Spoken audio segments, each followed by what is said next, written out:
Olá, que Deus abençoe a sua vida e uma boa noite para você e para toda a sua família. Eu queria colocar para você essa frase aqui, ou essa palavra, angústia. Quantas são as pessoas que têm vivido essa situação? E tem aqui o significado dessa palavra: estado de ansiedade, inquieta, sofrimento e tormento, e tristeza e redução de espaço, ou tempo, ou carência, ou falta. Talvez é assim que a senhora se encontra, o senhor se encontra nessa situação. Mas também nós temos uns salmos que um homem chamado Davi, o rei Davi, ele também viveu os seus momentos difíceis, de aflição, de angústia. E aqui no Salmo 118 está escrito assim, 118, 7. Na minha aflição clamei ao Senhor, e ele me respondeu e livrou-me de toda angústia. Olha só a situação que também o rei Davi viveu. Momentos difíceis, de aflição, mas ele não recorreu aos seus conhecidos, ele não recorreu aos seus soldados fiel, mas ele recorreu a Deus. E talvez a senhora, o senhor que está assistindo essa programação, já recorreu a tantas pessoas e ninguém resolveu o seu problema. Faça o que Davi fez. Na sua casa mesmo, você já pode fazer uma oração sincera e dizer para Deus: eu não aguento mais essa situação que eu estou vivendo, de angústia, na falta de um ente querido seu, na falta de uma cura, que você já vem tomando remédios, você já vem fazendo todo tipo de tratamento e não tem visto o resultado. Eu queria que você desse essa oportunidade para que Deus possa fazer mudar a tua vida. Só depende de você. Eu vou colocar no rodapé do televisor o telefone ou o WhatsApp da nossa central, para você que está angustiado, oprimido, triste, vem trazendo dentro de você uma dor na alma. Você pode ligar agora, que vai ter pessoas preparadas para te orientar na luz da palavra de Deus. E também o endereço para que você possa comparecer neste local e que possamos atender o senhor e toda a sua família. Na rua Padre Chagas, no número 3536.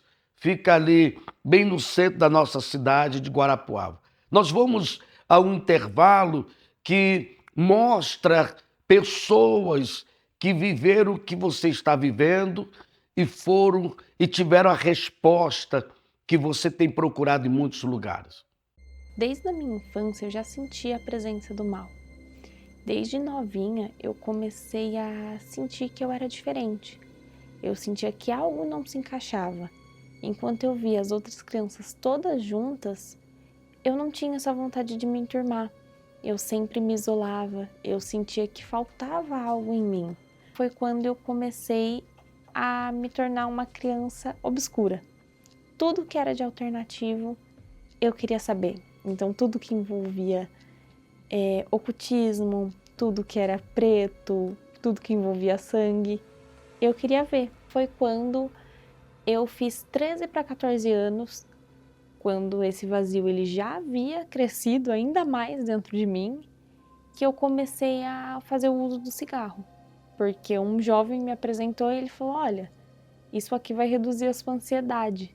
Quando você estiver mal, estiver estressada ou acelerada, isso aqui vai te ajudar.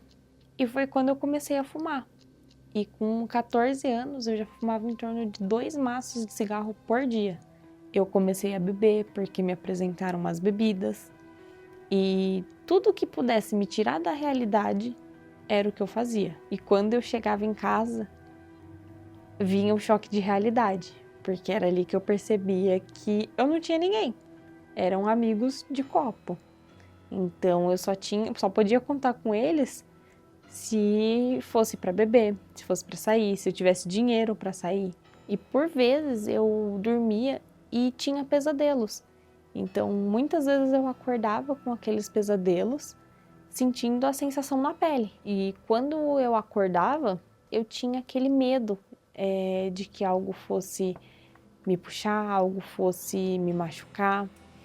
E isso começou a me afetar também durante o dia.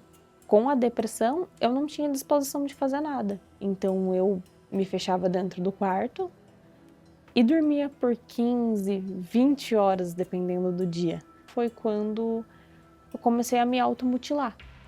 Eu pegava as lâminas e, como doía muito dentro de mim, eu não sabia onde doía tudo. Eu comecei a fazer cortes na minha pele. Então eu cortava a minha perna, eu cortava os meus braços. Quando eu não tinha uma lâmina, por vezes eu mordia a boca até que sangrasse, ou puxava meu cabelo. Eu queria sentir uma dor física para que a minha dor na alma sumisse. Eu achava uma pessoa, um lixo de pessoa. Eu me achava uma jovem sem graça.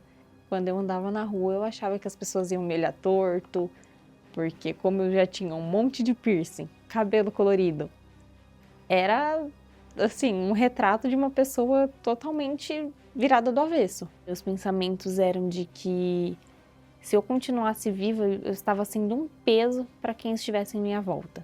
Eu achava que eu não era capaz de nada. Como eu também não tinha ânimo para estudar, eu falava assim, eu sou uma pessoa burra, eu tenho que morrer antes de chegar nos meus 17 anos. E o meu fundo de poço foi quando, na época, tinha aqueles telefones fixos, e eu recebi a ligação da funerária, falando de contratar o pacote funerário. E eu cogitei a possibilidade de contratar um pacote funerário para me matar e não deixar gasto. Foi quando eu recebi um convite para ir à igreja. Minha mãe, que sempre esteve ao meu lado e viu todo esse meu processo, ela começou a acompanhar as reuniões. Quando eu aceitei vir na reunião, ouvindo o que o homem de Deus pregava lá na frente, eu soube que havia um mal causador na minha vida, que era um mal que realmente me oprimia e que me colocava naquela situação. E eu comecei a me revoltar contra aquilo. Eu tomei a decisão e eu falei que eu não ia mais fumar. Minha primeira decisão foi não fumar mais. Foi quando eu senti um alívio, porque o cigarro me mantinha presa e eu sentia necessidade, era como se algo me induzisse a fumar. E se eu não tivesse aquilo, eu ficava muito nervosa. E aquilo mudou. Estranhamente me mudou. Eu falei, nossa, eu consegui parar de fumar e eu tô dormindo melhor. Eu não tô tendo mais pesadelos. E eu participando das reuniões de sexta-feira, eu fui aprendendo que resistir ao diabo e ele fugirá de vós. E foi quando eu entendi que eu precisava resistir a tudo aquilo que eu passava. Então começou primeiramente a resistir aos vícios. Então o vício da bebida, o vício do cigarro, eu comecei a resistir. E eu comecei a resistir também aos pensamentos. E ali começou a minha mudança verdadeira, porque eu comecei a pôr em prática tudo aquilo que eu tinha aprendido nas reuniões. Eu comecei a tudo que o homem de Deus falava no altar, eu fazia em casa. Nicole, e a partir daquele momento que você começou a resistir ao mal, como que foi a sua vida dali para frente? Bem, daquele momento em diante, tudo mudou. Eu que antes era uma menina que não tinha ânimo, nem mesmo para fazer a minha higiene básica do dia a dia, eu já notei a diferença nisso. Para muitos é algo tão pequenininho e para mim foi um passo tão grande. A vida começou a ter um sentido, além de viver dentro de um quarto escuro. E ali mudou todo o meu interior também, porque no meu interior eu comecei a sentir paz. Aquele vazio que antes eu sentia como se fosse pelo corpo todo, eu comecei a não ter mais. Eu sentia um sossego na minha mente, eu não precisava mais ficar brigando com meus pensamentos. Hoje eu tenho luz. Hoje eu tenho luz não só para mim, mas para levar para as outras pessoas. Hoje me vê uma nova Nicole. hoje vê o meu sorriso no rosto. Quem me viu antes e me vê hoje pergunta aonde eu fui e o que eu fiz para ter uma transformação tão grande. Fala pra gente e para as pessoas que vão assistir o seu testemunho, qual foi o segredo? Olha, o segredo, primeiramente, foi me blindar com o Espírito Santo. Foi quando eu entreguei tudo o que eu era para ele. E ele entrou, foi aí que ele me blindou contra o mal. E foi ali que entrou a luz em mim. E hoje, realmente, eu fui livre de todo o mal.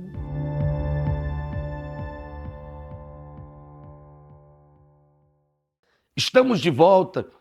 Eu quero fazer um convite a todos que estão assistindo essa programação já para esta quarta-feira. Principalmente você que leu a frase no começo desta programação. A quarta-feira é a quarta-feira onde nós defendemos a fé. E defender a fé é você proteger o mais importante que tem aí dentro de você, chamado alma. A alma, ela é afligida todos os dias por situações, por notícia que a pessoa recebe. Por isso que nós estamos vivendo o jejum de Daniel, para que a pessoa ela esteja longe das informações deste mundo, aonde só fala de destruição e coloca na vida de muitas pessoas medo, sofrimento. Nós vamos a esta matéria que fala do jejum de Daniel e como fazer o jejum de Daniel. A fé é o que nos dá acesso a Deus. Mas não basta possuí-la.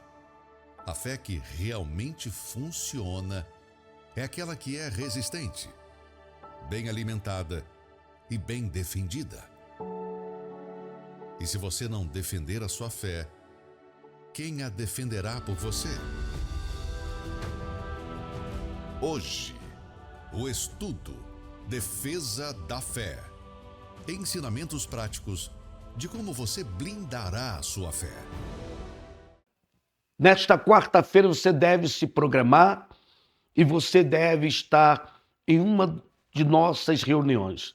Pela manhã nós temos a primeira reunião às 7h30 da manhã, depois às 10 horas, ao meio-dia, às 3 da tarde, como também às 18 e às 19h30, na noite da defesa da fé. Você pode ver aqui essa multidão, são pessoas que tiveram uma experiência com Deus e também tiveram um encontro com o Espírito Santo. E essas pessoas hoje, elas têm paz, elas têm alegria, são felizes, elas têm as suas lutas do lado de fora, mas elas têm dentro dela a paz e também a presença do Senhor Jesus através do Espírito Santo para lhe dar a direção para como vencer os seus problemas do dia a dia. Vamos mais a um testemunho desta quarta-feira. Quando uma pessoa tenta ou comete suicídio, é porque ela não enxerga nenhuma saída. É muito fácil julgar quem toma essa atitude, mas só quem tem depressão sabe o tamanho da dor. Com 21 anos, eu me casei. No primeiro ano de casado, foi até tudo bem. Mesmo meu esposo já bebia antes, do meu casamento, do nosso casamento. Mas assim, depois de um ano e meio, ele foi ficando cada vez pior. Foi ficando mais ausente da nossa casa, e bebendo ainda mais. E até chegando ao ponto de perder o trabalho dele. Só brigava comigo e não me dava atenção, me desrespeitava e me deixava cada vez mais triste e mais pensando em fazer coisas que eu não queria. Eu pegava as coisas dentro de casa para poder bater nele, aí eu ficava até pensando, hoje, num estado mais crítico, eu pensei até de matar ele, num momento assim, hoje eu vou acabar com isso, que eu não aguento mais. Eu ia para casa dos meus pais, cada vez eu chorava mais, era muito sofrimento para mim aquela situação. me gerou mais uma pressão psicológica que eu tendo que, né, trabalhar para sustentar a casa, começou a faltar as coisas dentro de casa. Aí depois, ainda mesmo com toda essa situação, fiquei sabendo que ele tinha me traído, né? Uma pessoa muito próxima falou: não, olha, ele tá te traindo, você tá trabalhando, ele não tá trabalhando, né? Eu vi ele assim, assado, né? Eu falei assim: pronto, agora eu vou colocar minhas coisas tudo dentro do carro, que eu já tinha um carro, né, nessa época, e eu vou pegar o meu carro e vou jogar o meu carro no primeiro viaduto que eu encontrar.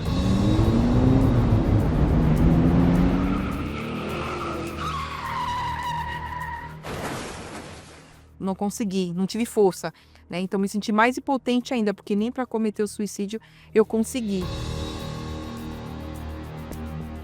Eu gostava muito de tirar fotos. E quem olhava para as fotos me via uma pessoa feliz, né? Tanto até no trabalho, que eu sempre vendia muito bem, atendia todo mundo muito bem. Mas dentro de mim, ninguém sabia o que estava dentro de mim, né? Que era uma tristeza, um vazio muito grande, né? Por causa de toda aquela situação que eu vivi. E eu sofria muito com aquilo. Foi aí que eu precisei procurar uma ajuda médica também. Fui diagnosticada com uma depressão profunda, né? Cheguei a fazer uso de algumas medicações durante um tempo. Até busquei soluções em outras religiões, porque desde a minha infância, a minha mãe já me levava à casa dos encostos, do espiritismo, né? E eu voltei, depois da minha fase adulta, a frequentar esses lugares, né? Fazia vários trabalhos, fazia simpatias, promessas, fazia várias coisas em busca de soluções, né, para o meu problema, mas aquilo não resolvia e ficava cada vez pior. Pelo fato de eu não dormir à noite, que eu ficava esperando meu esposo, principalmente final de semana, chegar das noitadas, das farras, chegava alcoolizado, tudo, e também eu não tinha sono, né, porque eu ficava preocupado com o que ele estava fazendo, o que ele estava deixando de fazer, se ele estava com outra mulher, que eu era uma pessoa muito ciumenta e possessiva também.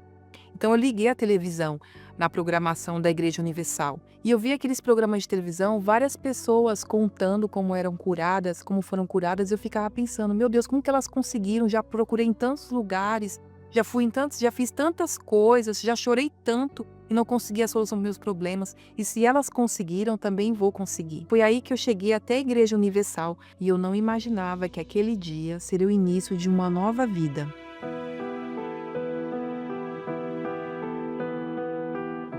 Quando entrei a primeira vez na igreja, foi assim, uma reunião voltada para a libertação. E era justamente o que eu mais estava precisando naquele momento. E veio depois da oração, aquela palavra: vinde a mim, todos aqueles que estão cansados e sobrecarregados, que eu vos aliviarei. Então aquela palavra, assim, já me deu uma certa paz, né, interior. Porque eu estava cansada, eu estava sobrecarregada, eu estava chegando naquele momento lá, deu um sinal de uma resposta que eu fui procurar, de uma solução, do início de uma solução. E foi aquele momento lá que eu vi aqueles encostos de joelhos, confessando que o Senhor Jesus era mais forte do que eles, que eu decidi lutar pela minha libertação, para que aqueles demônios fossem sair da minha vida também, e também eu fosse ter a minha paz interior, a cura da depressão e a libertação total da minha vida. E eu decidi, a partir daquele momento, de não faltar mais. Eu passei a entender que eu não precisava me curvar diante daquelas imagens de pedras, de madeira e de gesso, que inclusive eu tinha várias na minha casa. Então eu tive uma fé inteligente a partir do primeiro momento que eu comecei a buscar no Senhor Jesus a solução para os meus problemas. Deus, com as próprias mãos, arrancou aquela tristeza, aquele choro, aquela angústia que eu tinha dentro de mim. Quando eu me vi, eu já estava livre. Aquele peso, aquele mal que estava dentro de mim já havia saído. E dentro de mim já estava habitando a paz. É aquela certeza e a esperança que eu ia ter uma vida melhor e a minha vida ia ser transformada, e aquele vazio, aquela depressão já ia sair dentro de mim, porque eu estava me sentindo mais forte.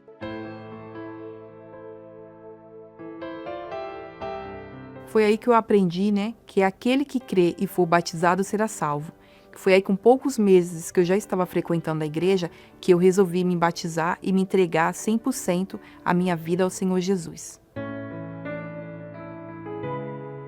Depois de todo aquele processo, eu me mantive firme na fé, e chegou o dia mais importante, o dia mais feliz da minha vida.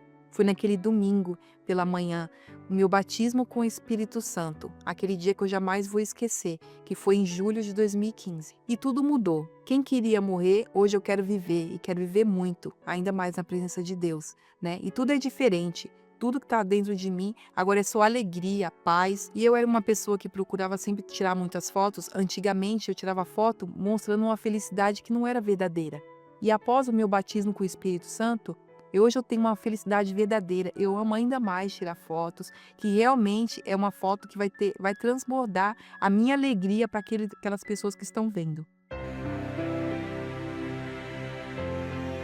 E meu marido também foi batizado com o Espírito Santo e hoje ele é um novo homem. Um grande homem de Deus, amoroso, paciente, cuidadoso, trabalhador, zeloso comigo, com seus filhos. E eu e meu esposo decidimos nos casar novamente na celebração dos casamentos, no altar de Deus. E esse foi um dia muito feliz, muito especial, muito marcante também, de ver eu e meu esposo, que antes tinha um casamento destruído, estar apresentando o casamento no altar de Deus, recebendo a bênção do altar. Foi um dia marcante, muito feliz. Assim que não tem nem muitas palavras como que eu posso explicar aquele dia tão especial que foi para nós dois. E de tudo que eu conquistei, o bem mais precioso que eu tenho, sem dúvidas, é o Espírito Santo. Porque eu posso perder tudo, mas o Espírito Santo jamais eu posso perder. Foi Ele que me curou, foi Ele que me libertou, foi Ele que me salvou. E Ele quer fazer tudo isso e muito mais na sua vida também. E eu sou prova que depressão tem cura. Antes eu queria morrer e hoje eu quero viver e muito.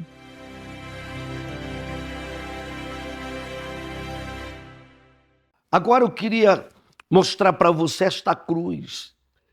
No dia 18 de abril, que é esse mês que nós estamos vivendo, nós teremos um grande desafio por nós e pela nossa família. A pergunta é: você ama a sua família? O que você faria para a salvação da sua família?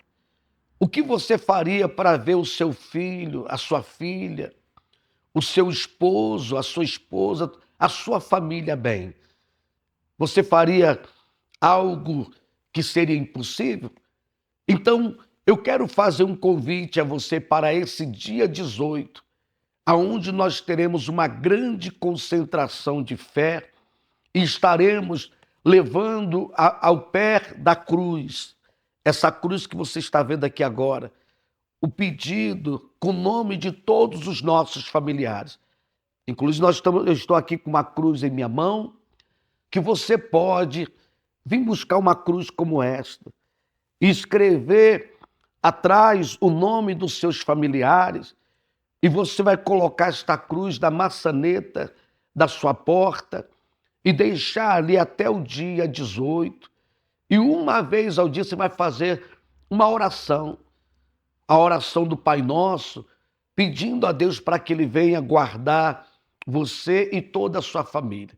E no dia 18, às 9 horas da manhã, nós vamos ter essa concentração de fé e de milagres. Pode ter certeza que muitos milagres vão acontecer. Teremos também às 15 horas e às 18 horas. O endereço está aí para que você possa já ir se programando e preparando também a sua família. E mesmo que você tenha um familiar que mora muito longe, leva o nome deles. Se você tiver uma peça de roupa, uma fotografia, você também pode preparar para clamarmos junto com essa multidão que vai estar também nesse dia, para poder a sua família ser guardada e protegida. Vamos ao intervalo que fala dessa poderosa Sexta-feira Santa. Depois de muitos anos, o maior evento pelas famílias está de volta a São Paulo. Milhares de famílias por um propósito, em 2 grandes concentrações. Vem aí, a família ao pé da cruz. 18 de abril, Sexta-feira da Paixão. no Mercado Livre Arena Pacaembu. Prepare-se. Agora, diante de tudo que você viu e assistiu, o que você tem que fazer? Tome uma atitude de fé e se programe, leve a sua família. Se o seu familiar não for, comece você sozinho. E eu tenho certeza que logo você estará dando o seu testemunho junto com a sua família do que Deus vai fazer na sua casa e na sua vida também. Nós vamos colocar, se prepare, que nós vamos ter agora a oração com o nosso amigo Alexandre Amaro. Prepare o seu copo com água, uma garrafinha também para que você depois possa dar para os seus familiares. É início de noite. Vamos reservar um momento para nos conectar com Deus, agradecendo por todas as bênçãos recebidas e pedindo força para os desafios que virão. Prepare um copo com água. Una sua fé com o pastor Amaro. Vamos falar com Deus. É momento de oração. Senhor nosso Deus e nosso Pai, no nome de Jesus Cristo, meu Deus, eu oro hoje pelas pessoas que sofrem com um problema de vícios. Essa pessoa, meu Deus, que tem um vício e não consegue se desvencilhar do mesmo, seja do álcool, das drogas ou qualquer outro vício que tem atrapalhado a sua vida. Quantas são as pessoas que têm perdido familiares por causa de um vício? Perderam, meu Deus, o emprego, o dinheiro, perderam, meu Deus, a dignidade. Meu Pai, em nome de Jesus, traga libertação. Nós sabemos, meu Deus, que o causador deste problema é um espírito que causa este vício. Então, vá ao encontro desta pessoa, toca, meu Deus, agora, com mão poderosa, com mão forte, liberta, meu Deus, esta pessoa deste mal. Esse mal não pode prevalecer, não pode continuar agindo contra esta casa, contra esta pessoa. Todos os familiares sofrem quando um em casa tem um vício. Então, meu Deus, liberta com mão poderosa, liberta com teu poder, meu Pai. Entra na vida desta pessoa para arrancar esse espírito e dar a ela uma nova vida, uma vida de paz e de alegria. E que esta água seja um ponto de contato para a libertação desta pessoa, para a libertação deste mal, que ela tenha paz, alegria e felicidade. Seja ela livre de uma vez por todas, no nome do nosso Senhor e Salvador Jesus Cristo. Amém e graças a Deus. Beba da água. Graças a Deus, amigo, amiga, olha, creia no milagre, na libertação do seu familiar, do seu ente querido. E se o problema é com você, seja livre desse vício e tenha uma nova vida. As portas da Universal estão abertas para você. Venha e você vai ver a mudança completa e total na sua casa, no seu lar e na sua vida. Um forte abraço a todos, que Deus ilumine e faça de você uma pessoa vencedora. Chegamos ao final de mais uma programação e eu tenho certeza que no momento que você bebeu desta água, a vida do Senhor Jesus chegou aí dentro da senhora, do Senhor, e vai chegar também no seu familiar a cura, a transformação, a libertação. Que Deus abençoe a todos e até a próxima, se assim Ele nos permitir.